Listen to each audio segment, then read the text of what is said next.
Tu es pauvre, dépressif, handicapé, voire socialement inadapté? Alors, choisis plutôt une belle mort.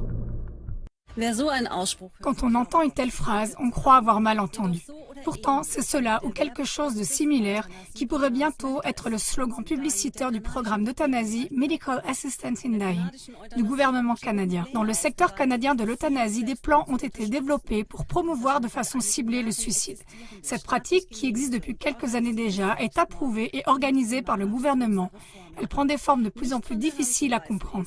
On ne peut nier qu'il y a ici une certaine ressemblance avec le film de science-fiction Soleil Vert, dans lequel on va volontiers mourir pour le bien commun au lieu d'être un fardeau pour la société. Le Canada a décidé de définir le suicide assisté par injection létale comme un soin de santé.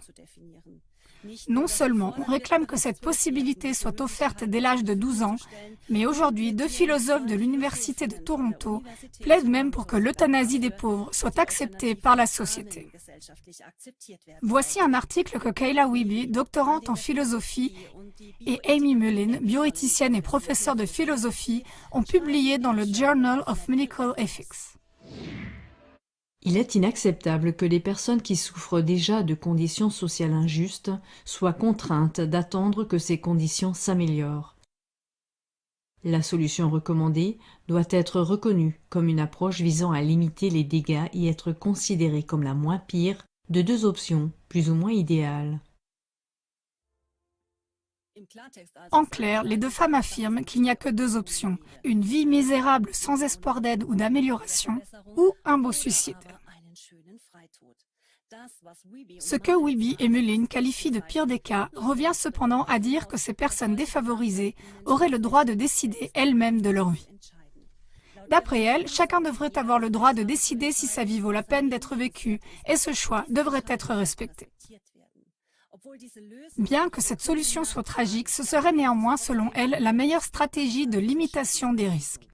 La question se pose inévitablement de savoir pour qui ces solutions méprisables limitent le plus les risques. Pour étayer leur suicide éthiquement acceptable, les 2 femmes se servent d'histoires effrayantes de citoyens canadiens qui, faute d'aide sociale, doivent recourir à l'euthanasie. Compte tenu de l'évolution rapide de la réglementation canadienne sur le suicide et de la détermination du gouvernement Trudeau à continuer à le développer, des propositions comme celle-ci devraient être traitées avec le plus grand sérieux.